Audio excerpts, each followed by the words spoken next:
Tapusin lang na natin yung assigned topics natin. Okay, next natin would be your appendicitis. We are done yesterday with your ulcer. Ano yung bacteria na cause ng ulcer? Is H. pylori. H. pylori. Ano yung instruction natin sa pasyente pag nakita na yung tube sa may oropharynx, nag-insert ka na rin Next. Swallow or sip of water. 6 water. Anong height ng tail natin sa enema? 18. Not more than More than 18 inches for non-retention. E pag retention, 12. are you going to insert the tube more than 4 inches? No. So, magkaroon ng Perforation. perforation. And perforation would lead to Peritonitis. So, pwede bang red meat doon sa guayang test? No. No. So, sa guayang test, 3 consecutive days kang magpo-collect ng blood or stool? Sa guayang test, 3 consecutive days kang magpo-collect ng blood or stool? Stool. Stool. Stool. Stool. Red meat. Red naman talaga ang blood. Di ba? Diba? Oo. Sa stool. Diba? Yung butter ko nga. Tignan natin yung presence ng microbleeding on the stool. Pero pag CEA, anong specimen mo? Blood. Yun, blood. Are you going to stop taking heparin before withdrawing blood? Yes. Heparin ang anti-coagulant. Perfect na. Appendicitis na tayo. Appendicitis, most common surgical procedure na experience natin sa OR, di ba? Appendectomy. Sa appendicitis, remember, there is itis. Meron tayong inflammation of the appendix because of the obstruction, okay?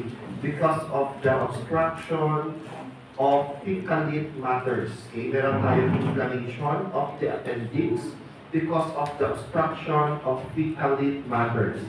Now, appendix is an accessory organ. Even if you do not have an appendix, your overall health status and performance will not be affected. Okay? Kasi accessory organ lang yan. But before, ano yung purpose ng appendix natin? Immunity. Okay. So that's the cause: obstruction, inflammation of your appendix due to obstruction of the fecalate matters. Now, for the signs and symptoms natin, nasan ba yung appendix? Right lower. Right lower quadrant. So, meron tayong right pain sa may right lower quadrant. Ang exact location natin, yung sa may McBurney's point. Okay, meron tayo. Number 1 na symptom dyan is a pain sa may right lower quadrant, to be exact, sa may McBurney's point. Okay, sa may McBurney's point. Now, meron tayong mga ini-elicit dito na mga signs, okay, for us to assess yung ating appendicitis. Like for example, ano yun? Yung Bloomberg's test. Okay, one, meron tayong tinatawag na Bloomberg's test. Okay, your Bloomberg test. Bloomberg test is also known as your rebound tenderness. Di ba? Bloomberg test or rebound tenderness. Rebound tenderness, prines ko, walang pain, pero nung tinanggal ko, may pain. Bloomberg sign or your Bloomberg test. Bloomberg sign or rebound tenderness. Upon pressing, negative pain. Inalis mo yung kamay mo, may pain. Bloomberg sign or your Rawsing's test. Number 2, meron tayong tinatawag na psoas sign. Okay? Psoas sign. Psoas sign naman, pag flex mo yung right na foot mo, may pain. Okay? So, aside, flex mo yung right na foot, merong pain sa may right lower quadrant. Psoas sign. Psoas sign. Number 3, okay na tayo sa psoas sign. Okay, psoas sign, flex right foot, then may pain sa may right lower quadrant. Number 3, yung obturator sign. Okay?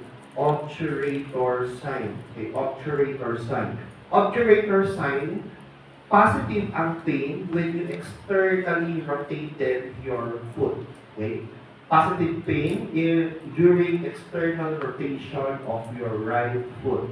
Ano ba yun? Positive pain during external, tingin sa harap muna, tingin sa harap. Positive ang pain kung merong external rotation sa right foot. Positive pain during external rotation of your right foot. Obturator sign. Okay? Obturator sign.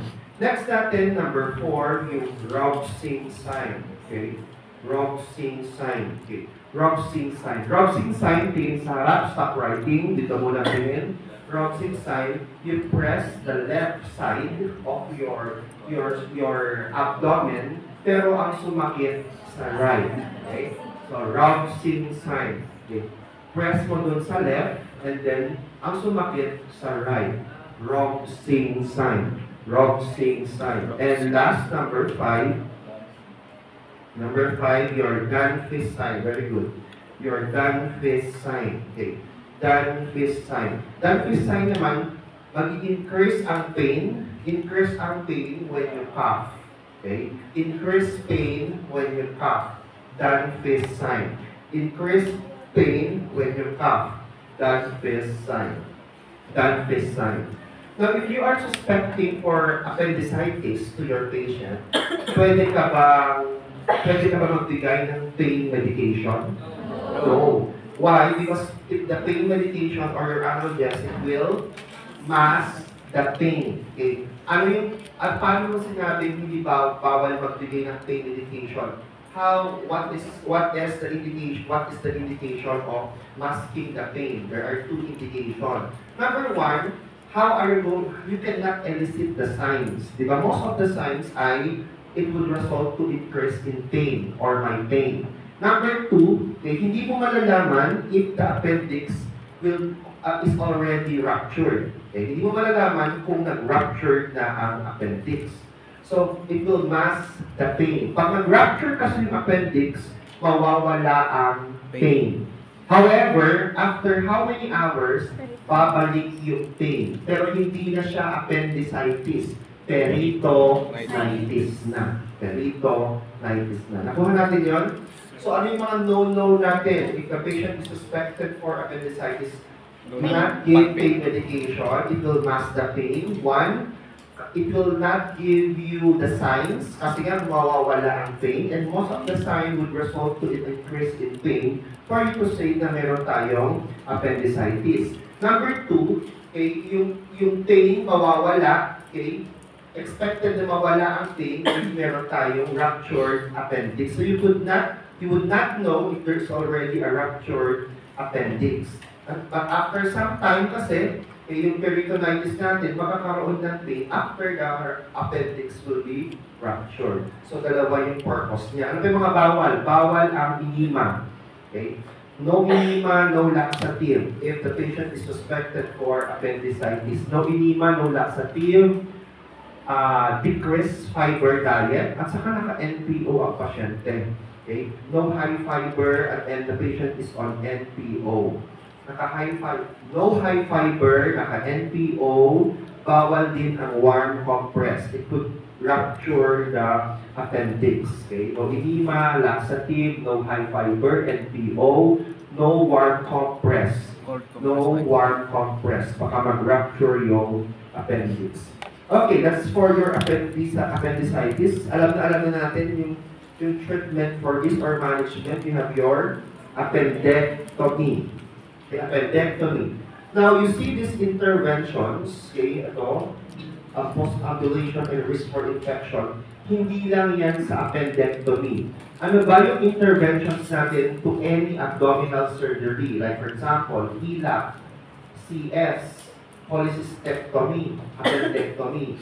Any procedure that involves the abdomen, ano ba yung post-op care natin? Pare-parehas lang yan. Number 1, early ambulation to prevent lung collapse or atelectasis. Another, to prevent yung pneumonia because of immobility. Stasis pneumonia. To prevent stasis pneumonia. Okay, ano pa? Early ambulation, instruct natin mag-deep breathing and coughing exercise. Deep breathing and coughing exercise. Deep breathing and coughing exercise. Okay, and of course, deep breathing, coughing exercise. Okay, and of course, pag increase ng expansion, syempre meron kayong incentive spirometer. Okay, alam mo na to, risk for infection, any surgery naman, not only appendectomy, check mo yung kanyang suture, yung dressing, okay? Alam mo na natin yung reason dito kung bakit walang analgesic. Alam na rin natin yan, yung wart pumpers and so on. Okay, now position natin, if you suspect for a ruptured appendix, yung unang complaint niya, nag-positive sa SOA sign, nag-positive sa rebound tenderness. But after how many minutes or after an hour, biglang nawala ang pain. So you suspect na that the appendix already ruptured. Now if you suspect that the patient's appendix already ruptured, you have to position the patient low Fowler. Sir, bakit low Fowler? To contain the fecal matters and infection on that certain area lang in your peritoneal cavity para hindi kumalat. In short, para hindi kumalat yung infection. Yun lang. Kung bakit low Fowler. So if you suspect for appendix, for a ruptured appendix already, i-position mo na agad yung pasyente, low Fowler's position. And alam na natin ito, signs and symptoms of your peritonitis. Okay, leukocytosis or leukopenia? Leukocytosis. Soft or rigid abdomen? Rigid. Alam na natin. Signs and symptoms of your peritonitis. Signs and symptoms of your peritonitis. So we are done with your appendicitis. Okay, tingin sa harapan mo na. Dito mo na yung tingin sa harapan. Ano yun yung external rotation? Ang positive ang pain. Anong sign yun? Obturator. If mo sa left, ang sumakit sa right. Ano yun? Prines mo, walang sakit. Inalis mo, may sakit. Rebound. Tenderness. Struck po, kumubo yung pasyente. Ano yun? Prines po yung right po, tapos may pain. Ano? SOAS side. Eh yung ganito. Ano yun? Levin sign. Okay, anyway. Next tayo. Eh yung gano'n. Yung gumagano nagpiti ka. Trusus. Okay, next natin, diverticulitis. Babalikan natin yung mga introduced topics natin later on during your exams. Okay, next topic natin, after your appendicitis, you have your diverticulitis. Okay? Diverticulitis. Diverticulitis, before we define diverticulitis, kailangan alam mo muna yung ibig sabihin ng diverticula. Okay? Alam mo muna dapat ang ibig sabihin ng diverticula. Okay? Now, when we say diverticula, ito yung outpouching. Okay?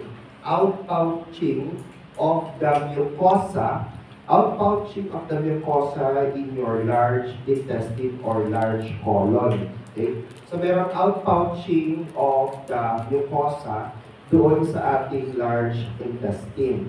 Common ang diverticula, it's a normal process of degeneration or aging. It's a normal process, okay, of aging and degeneration. So, that means ang formation of diverticula common among elderly. Normally yan, yung formation ng diverticula because aging is a normal process in life. However, once nagkaroon ng outpouching, tingin dito, once nagkaroon ng outpouching, yung outpouching na yun kasi pwedeng malagyan ng fecal matters. Pwedeng malagyan ng fecal matters, and with that, magkakaroon ng inflammation. Kaya meron na tayong diverticulitis. Meron na tayong diverticulitis. So una muna, normal lang ang diverticula because of the process of aging and degeneration. However, if your diverticula will be obstructed by fecal matters resulting to inflammation, ayan na, meron na tayong diverticulitis. So anong risk factor ng diverticulitis? Number one, aging.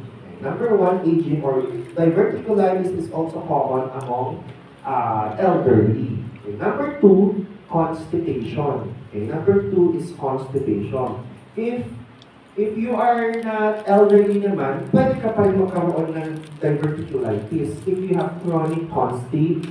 constipation. If you have chronic constipation kasi, increase ang pressure doon sa may large colon natin. Pag increase ang pressure, normal lang din naman, parang rubber band lang yan or anything na ang the physical science department na kahapit ay magkakaroon ng outpouching. Di ba? Okay? Kung increase ang pressure. Okay? So, constipation, increase in pressure equals formation of diverticula. Okay? So, risk factor elderly, number 2 is, ano sinabi ko? Chronic Constipation constipation. because of increase in pressure. Now, the signs and symptoms include, since mabibinat kasi yan mapupush yan. Okay? So, merong exposure ng nerve endings resulting to an abdominal pain. So, ang number 1 na symptoms natin dyan ay abdominal pain. So, number 1 na symptoms dyan, abdominal pain. Since merong obstruction, itong obstruction na to, pwede maka-obstruct yung mga papunta pa lang na mga undigested food, pwede ka magkaroon ng abdominal distension. Okay? Pwede magkaroon ng abdominal distension. Abdominal distension. Now, for your diagnostic procedure, pwede rin yung endoscopy, lower colonoscopy, pwede rin ang CT scan, okay, to diagnose your diverticulitis. Now, the focus of diverticulitis is more on prevention. Okay, tulad nyo dyan. Ang focus ng diverticulitis natin, more on prevention. So prevention of what? It is prevention of constipation. O di high fiber, ganyan ka na dyan. Okay. So alam mo, high or increased oral fluid intake. So more on prevention of constipation. And for the pain, syempre analgesic. For the pain, analgesic. Depende na yan doon sa severity ng pain. Pero pag ang pain niya is severe, anong binibigay natin? PH. Severe pain, ang rating niya ay 8 to 10. Severe pain. Yung ating narcotic analgesic. Okay, narcotic analgesic. Pag ang pain niya naman ay nasa 6 to 8, moderate, opioid analgesic. Pag yung mild pain lang, pwede na ang NSAIDs or yung ating acetaminophen. Diba? Nasabi na natin yung last time. Balikan ulit yung management natin for pain and your interventions.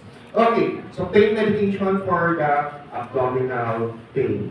And of course, management natin for constipation. Diyan na pwede gumamit ang mga laxatives natin. Okay, that is for your diverticulitis. Okay, pero ang lumalabas talaga sa exam natin ay yung Crohn's disease and ulcerative colitis. 3 years nang lumalabas ang dalawang sakit na to. Crohn's disease and your ulcerative colitis. Crohn's disease at saka yung ulcerative colitis natin. Okay, tingin muna sa harapan so that by just knowing the picture of how or on where this Crohn's is, the location of the affected part in Crohn's, alam mo na agad yung signs and symptoms mo. So yung Crohn's natin, yung Crohn's, ito rin yung tinatawag nating regional enteritis. Ito rin yung tinatawag na regional enteritis. Regional enteritis. Ulcerative, and then of course your ulcerative colitis. Crohn's disease, regional enteritis. Titignan ninyo, ang affectation niyan ay saan? Pwedeng sa small intestine, pwede sa my large intestine. Okay, however, ang ulcerative colitis kasi, laging affected ang rectum. Okay, laging affected ang rectum. So ito naman ay, ito yung tinatawag nating ascending inflammation. Ascending inflammation. That means, the inflammation in your ulcerative colitis always starts at the rectum. Dito lagi siya mag-start, kaya nga laging affected ang rectum. Pataas, kaya nga tinawag siyang ascending inflammation. Kaya tinawag siyang ascending inflammation. Okay. Now, so kahit i-drawing mo lang yan, alam mo na agad. Okay? Alam mo na agad yung difference ng regional enteritis and your ulcerative colitis. Now, we move on to specifics. Okay? We move on to your specific. Now, you have here, nakikita yung papel ko sa tatlo. Okay? Ito yung characteristics. Characteristic. Then, ito yung regional enteritis. Okay? Yung regional enteritis. Enteritis. Okay? And then, of course, your ulcerative colitis. Ulcerative colitis. Ulcerative colitis. Okay. Naunahin natin, point of comparison natin, number 1, yung depth of affectation. Okay? Depth of affectation. The depth of affectation sa regional and ulcerative colitis. Sa depth of affectation, sa regional enteritis, or this is also known as your Crohn's disease. Okay? Yung Crohn's disease. Dito, transmural. Okay? Transmural. Pag sinabi mong transmural, all layers of the mucosa. Meron tayong submucosa, mucosa, okay? So, transmural, ilagay mo dyan, all layers of the mucosa is affected. All layers of mucosa is affected. However, sa ulcerative colitis, ang usually affected dito ay yung mucosa at saka yung submucosa. Yung mucosa at saka yung submucosa. Dito sabi natin nakikita saan small intestine at saka large intestine. However, ang ulcerative colitis, okay, makikita lang yan saan? Large intestine, pero laging affected ang rectum at yung tinatawag din natin ascending infection or inflammation. So, depth or yung affectation. Point of comparison natin, number 1.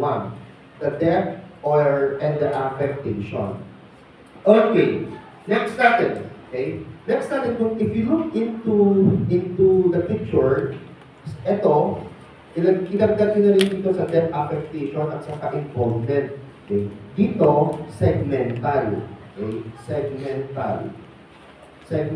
Ibig sabihin, merong inflammation sa large intestine, meron sa small intestine, segmental. Okay? Segmental. Pero dito, plus, sa ulcerative colitis, ano yun sinabi natin? Ascending inflammation. So, mainly affected dito ay yung large intestine. Mainly affected yung large intestine. Next natin, number 2. Okay? Next, number 2, yung cause. Okay, yung cause naman. Okay, cause. Both regional enteritis and your Crohn's disease and your ulcerative colitis, common yan among Jewish individual. Okay? Abutin tayo, Chu. Common among Jewish individual or sa mga Jews. Okay? Common yan among Jewish individual or among Jewish people. Okay. Both yan. Both ito. Both yan. Okay. Both yan. Mamaya yung separate. Okay. Next natin, unahin natin yung regional or Crohn's disease. Ito ay hereditary. Okay. Yung Crohn's disease or regional enteritis hereditary, related din saan? An autoimmune disorder. An autoimmune disorder. An autoimmune disorder. And usually, ito yung cause nito ay unknown. Ang cause niyan ay unknown or idiopathic. Ang ulcerative colitis naman, ito yung related sa stress. Related yan sa stress at sa bacterial infection. Bacterial infection. Bacterial infection. Okay. So, pag sinabi ko, kailangan ng stress management. Ulitin ko, kailangan ng stress management. Ulcerative colitis, Crohn's, or both? Both. Pag sinabi ko, kailangan ng stress management. Crohn's, ulcerative, or both? Both. Bakit both? Autoimmune, nakakababa. Kasi Nakakababa ng autoimmune. Kasi di ba stress would result to what? Exacerbation and remission. Nakalimutan yung discussion natin last sem. Di ba any autoimmune disorder kailangan ng stress management to prevent exacerbation, and remission. Exacerbation increase ang severity ng signs and symptoms. Remission, bumalik yung simptomas. Di ba? So, both, yes, kailangan ng stress management. Kailangan ng stress management. Okay, be careful ha, yung knowledge mo on the autoimmune. Okay? Mamamali ka na agad kasi based on our discussion, ang titignan mo, ang isasagot mo dyan ay ulcerative colitis. Pero nakalimutan mo yung concept mo ng autoimmune na bawal din pala silang ma-stress. Okay, next natin. So you have the cause there. Next, number 3, yung characteristic ng bleeding. Okay, characteristic ng bleeding. Characteristic ng bleeding. Ito, less ang bleeding. Ito, more ang bleeding. Okay, less ang bleeding, more ang bleeding. Next, number 4, yung diarrhea. Okay, point of comparison natin yung diarrhea. Both by diarrhea, itong regional enteritis, 3 to 4 yan, na soft stools. Soft stools per day. 3 to 4 soft stools yan per day. However, pag meron ng ulcerative colitis, pwede umabot yan up to 10 to 20. Okay? 10 to 20, not soft stool, but watery. Okay? But watery stool. Okay? So with that pa lang, alam mo na kung sinong mas malala. Sinong mas malalang las? Ulcerative colitis. It more increase ang bleeding and 10 to 20 kasi ang kanyang watery stool per day. Per day. So mas malala yung ulcerative colitis. So probably ang lalabas lagi sa exam ay ulcerative colitis. But of course, you know the difference between regional and your Crohn's disease.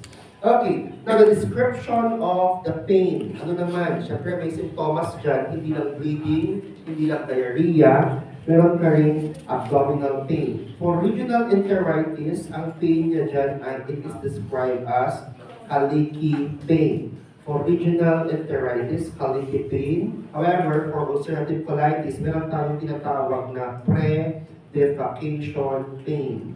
Pre-defecation, spelling. Pre-defecation. Pag sinabing pre-defecation, sasakit yung tiyan before ka tumain. Pre-defecation pain. Okay? Pre-defecation pain. May pain before ka tumain. Yan, characteristic yan ng ulcerative colitis. Colicky, parehas sila ng cholecystitis. The pain in cholecystitis is described as your colicky pain. Your colicky pain. Now, for your interventions, okay, for your intervention, same lang yan. Okay? Same lang yung intervention natin, both regional enteritis and of course your ulcerative colitis. Siyempre, ang diet niya, low or high fiber? Low. Low kasi nga meron tayong diarrhea. Now, since sabi natin, your pwedeng affected ang small intestine, okay? And if the small intestine is inflamed, pag namamaga ang small intestine, ano mangyayari sa absorption?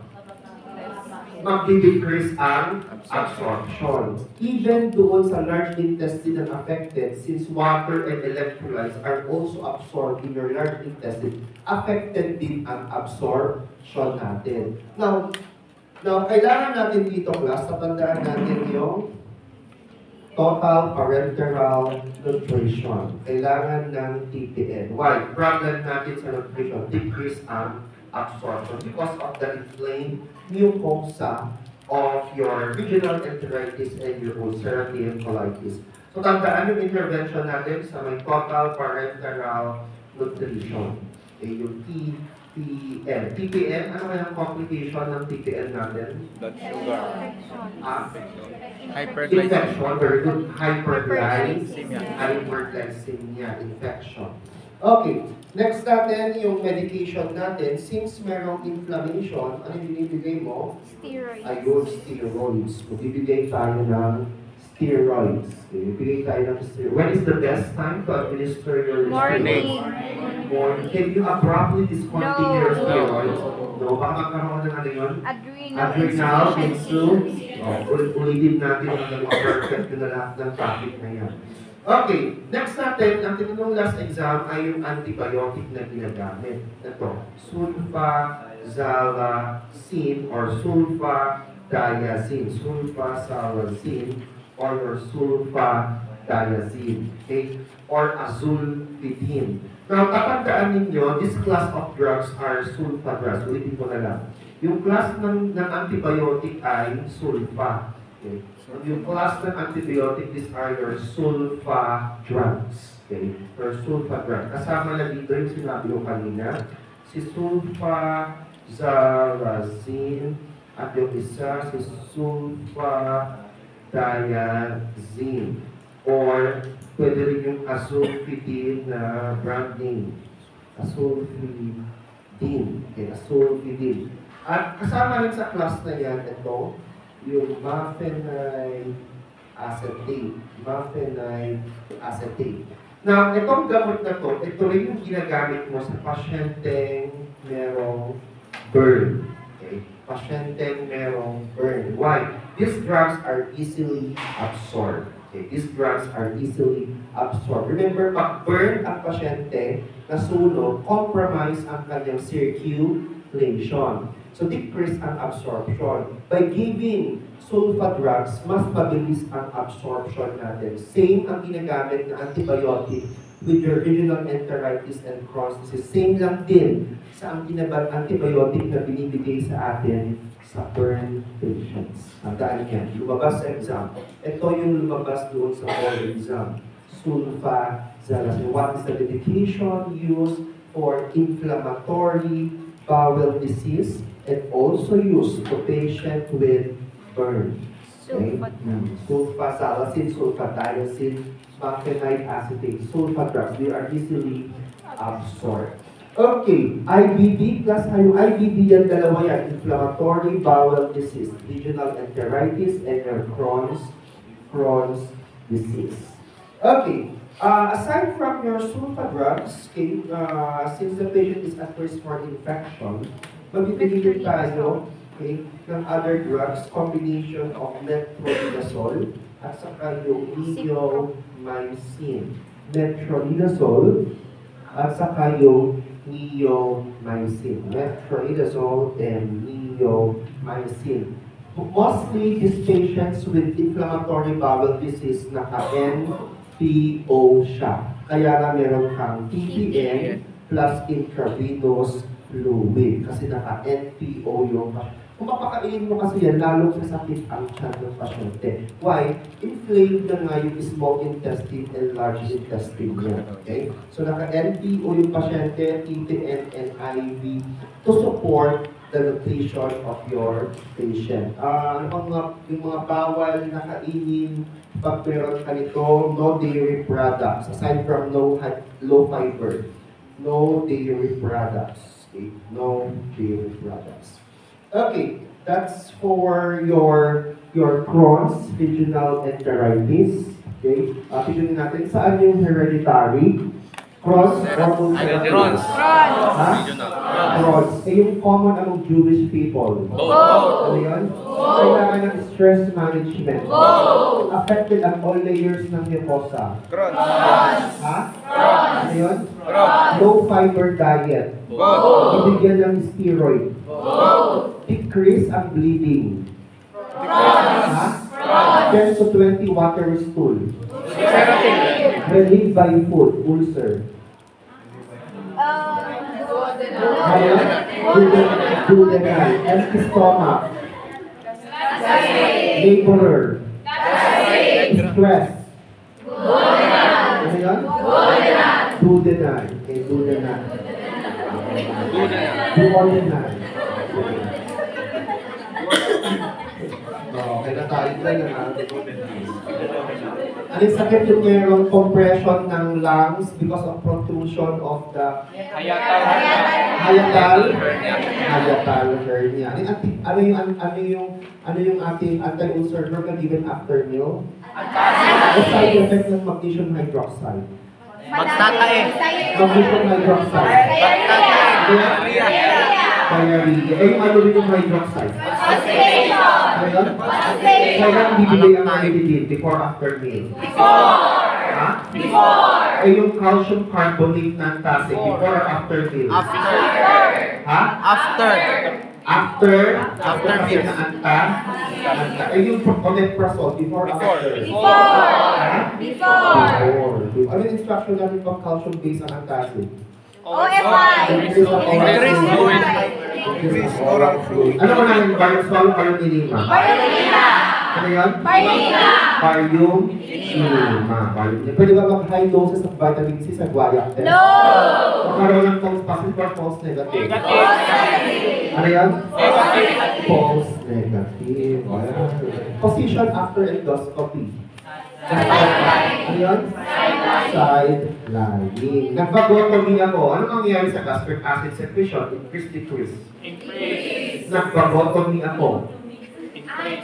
Ha? Decrease.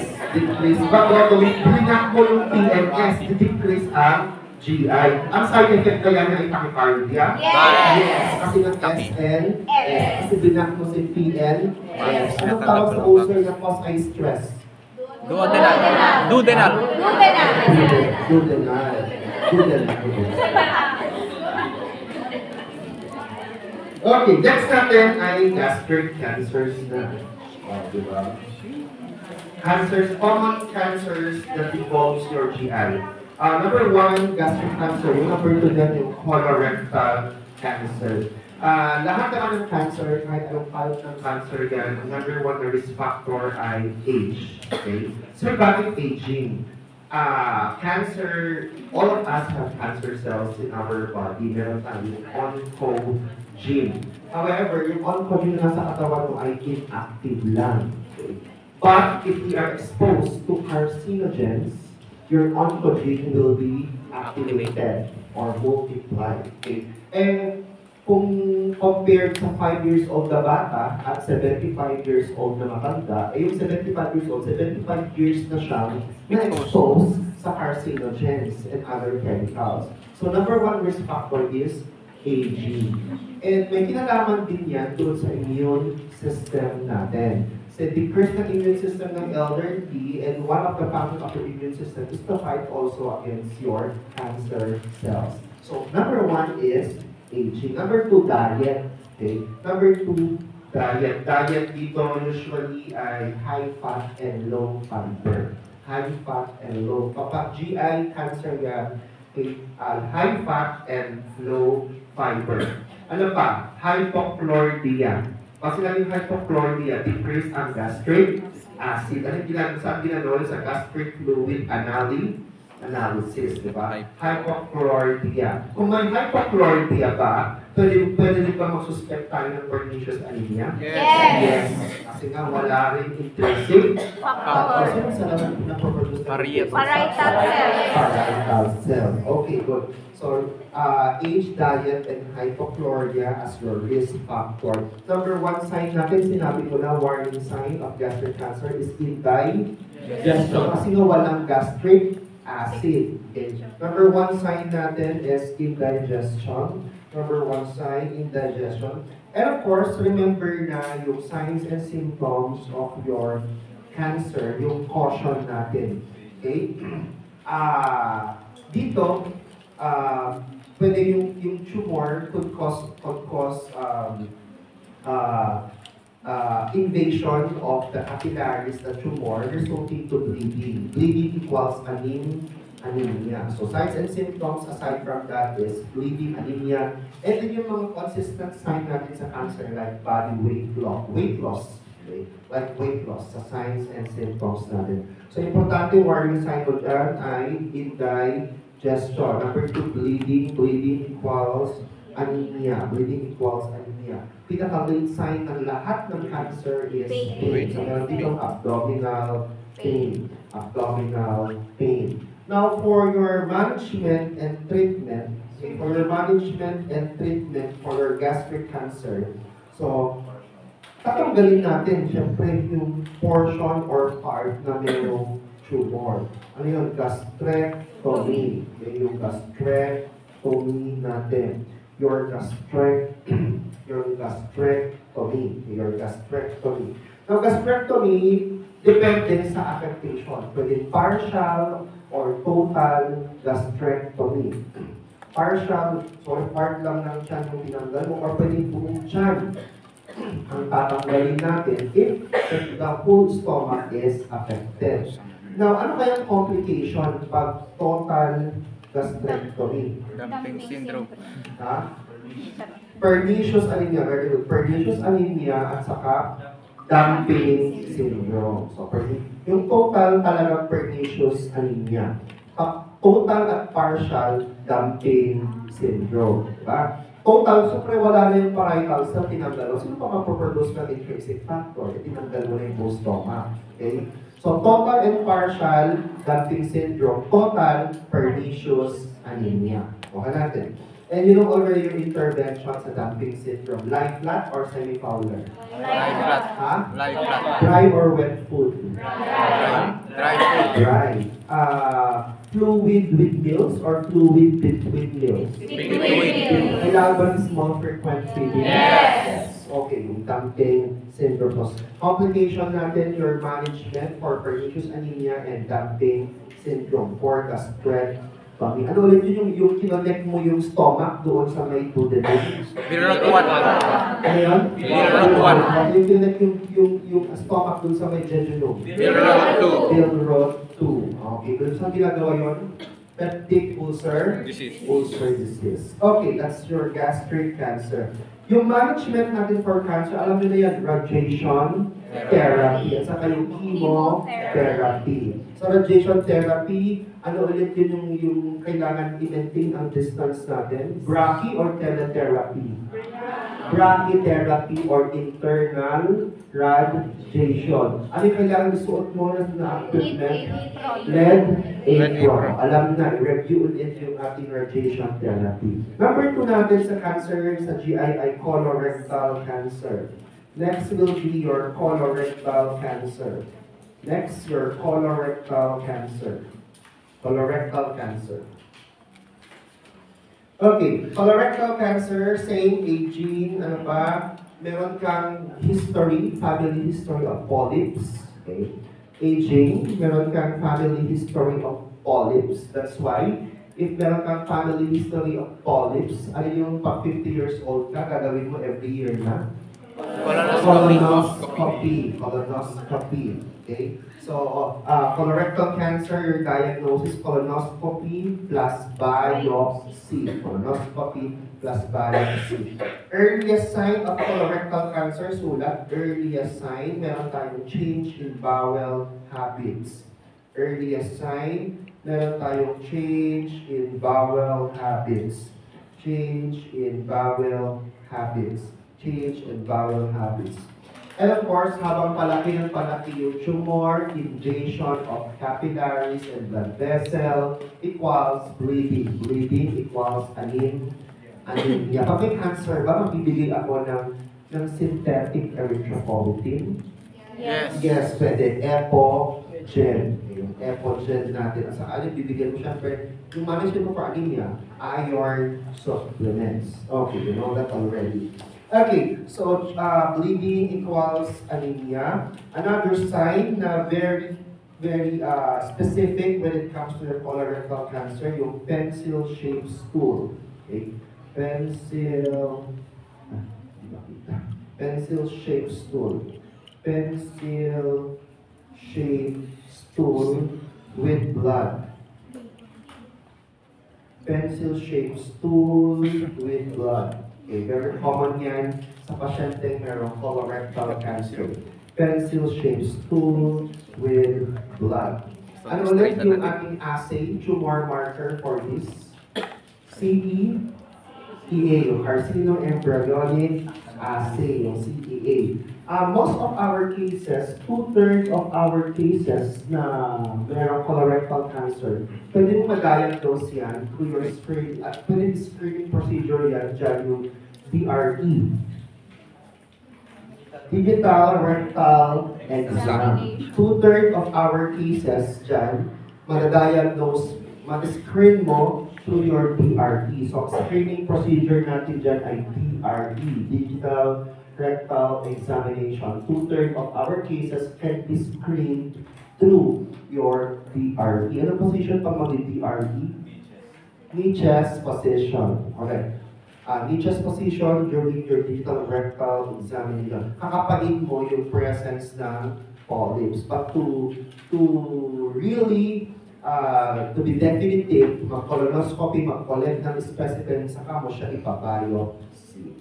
Okay, that's for your colorectal cancer. Now, for your colorectal cancer, your management for this is resection. Okay? Para gastrectomy din, di ba? Resection of the affected area. Okay, resection of the affected area. Now, after colon resection, naglalagay tayo. Siyempre, wala kang way for bowel elimination. Kaya meron tayong colostomy. Ano na? Papasok na din yung concept natin, yung pinaka-common na procedure, yung colostomy. But remember, yung colostomy, okay, simply it's a formation of what? Stoma. Ano yun? Opening.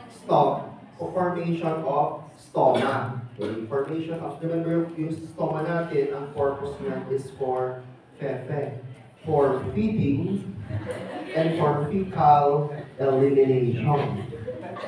Yung fefe, yung Pepet. ano yun? Ostomy. Yung ostomy. Yung butas. So, pwede kasi yung butas na yan dito sa tiyan. Sa tiyan, directly mag-feed ka sa tiyan. So, for feeding.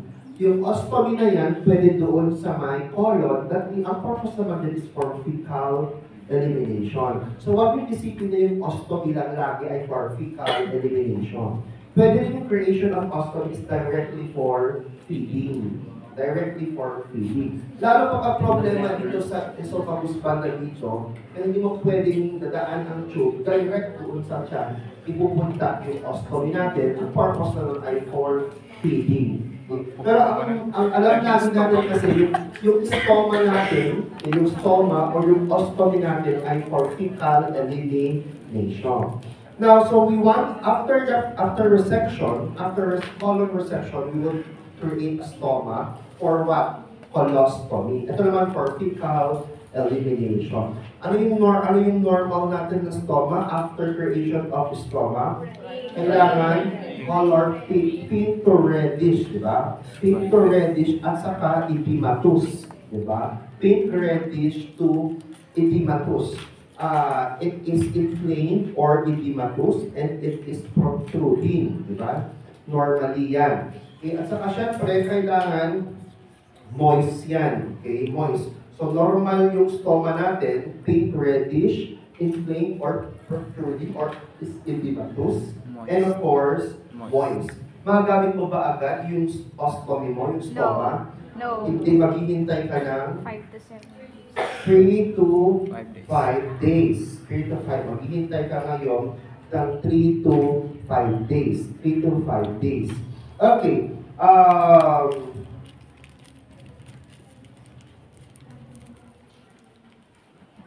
Now, when will you know na if your stoma is functioning well? Diba, 3 to 5 days, titignan natin, kailangan meron siyang may mailalabas. So, pagbalik ng 3 to 5 days, check mo na yung stomach, dapat pinkish na siya, decrease na ang edema, at saka hindi dapat siya kulay black. Kasi kung kulay black, ako, refer mo, baka meron ng tissue necrosis, meron ng tissue necrosis. Now, the location of the type of the fluid or substance, it depends on the location of the stoma. Now, syempre, depende kung nasaan yan. Ano yan yung sa may colon natin? Pag ito ay yung ating ascending, ito yung ating transverse, ito yung ating descending, yung last dito yung ating ileum. Okay? Ileum yung sa may small intestine. So, it depends on the location of the stoma. Kung stoma mo nandito, ang stoma mo nandito, expected ang lumalabas dyan ay fluid. Ileum at ascending fluid. Okay? Pag dito naman, semi-form. Okay, semi-form. At pag dito naman sa may descending, form yung stool natin. Form yung stool natin. Now, ano ba yung interventions natin? Di ba? If nandito yung ating stomach and it is fluid, kailangan natin, ano yung nursing diagnosis natin dyan? The patient is at risk for impaired skin integrity kasi fluid ang lumalabas. Kailangan na natin ng barrier, ang tawag doon, Caraya gum or Caraya powder. Maglalagay tayo ng barrier to protect the skin kasi ang lumalabas dyan ay fluid. Okay? The patient is at risk for impaired skin integrity. Caraya gum or Caraya powder. Pero pag nandito naman yung butas, yung ostomy mo, hindi naman yung ostomy natin. Doon yung ostomy natin. Ang problema natin dyan ay body image disturbance. Sir, bakit? Semi-form to form, yung lumalabas dyan na tae ay mabaho. So, body image disturbance ang problem natin kasi mabaho yung lumalabas. So, kailangan ano yung intervention natin to decrease the odor? Yung pagkain. Okay? Ano yung intervention natin to decrease the odor? Increase onion. Letter, so meron tayong A, B, C, D to decrease the odor. Letter A, sulat yan. A, albatros. Sinulat talaga, albatros. Albatros, pang si albatros. Sabi ko dito, albatros. Alam mo, nag-joke lang ako, sinulat naman, albatros.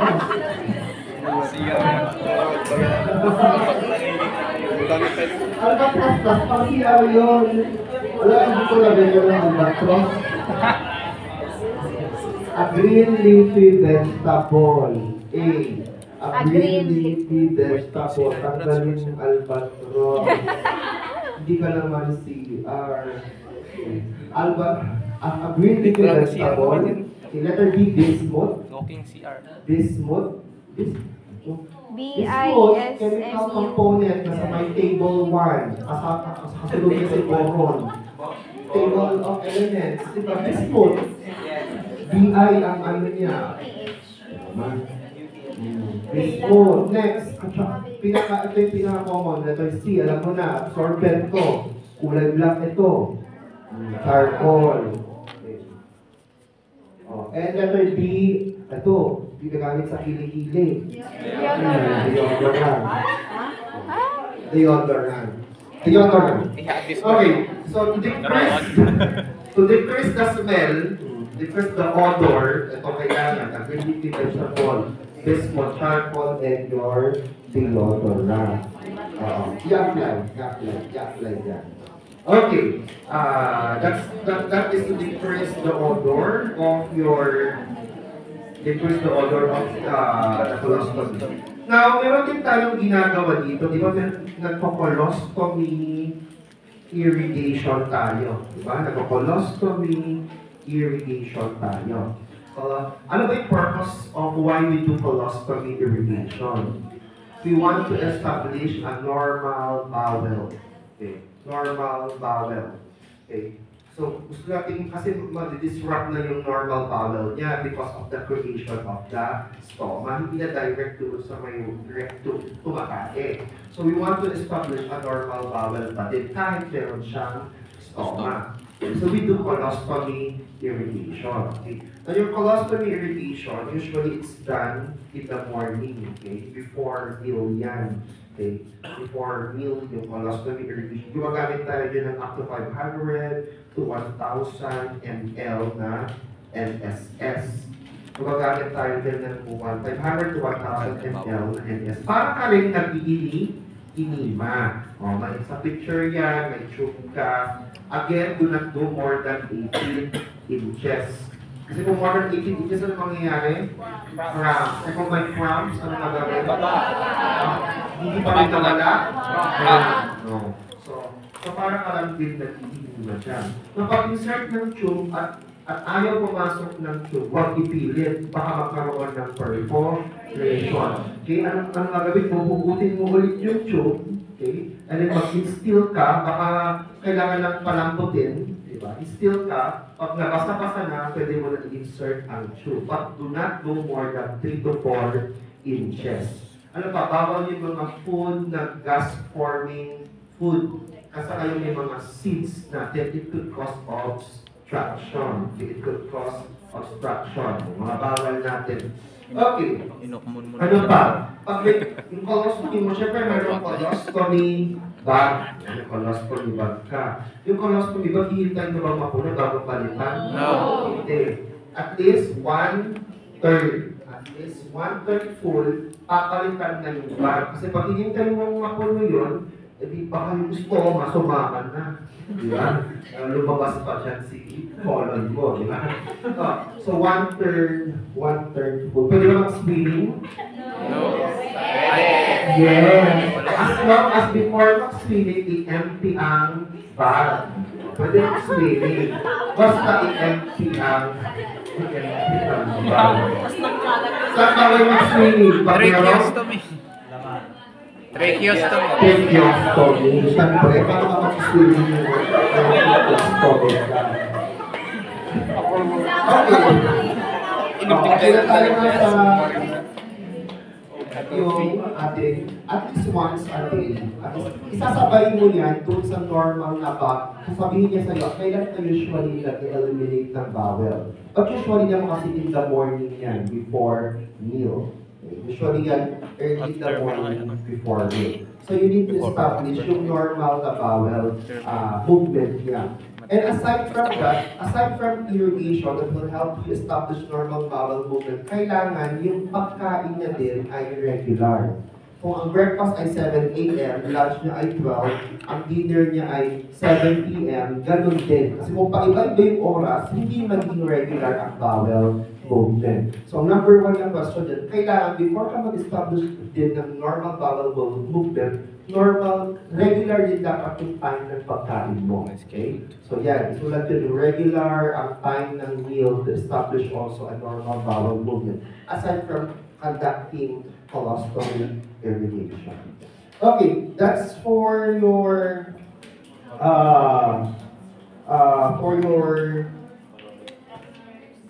colorectal cancer. Sabi ko na 3 days. Okay, yun sabi ko. Okay, hepatobiliary disorders na tayo. Hepatobiliary disorders na tayo.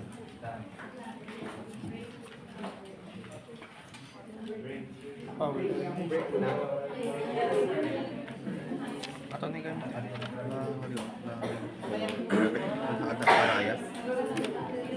Karaya to protect the skin. Kasi fluid daw. Okay, madali lang to.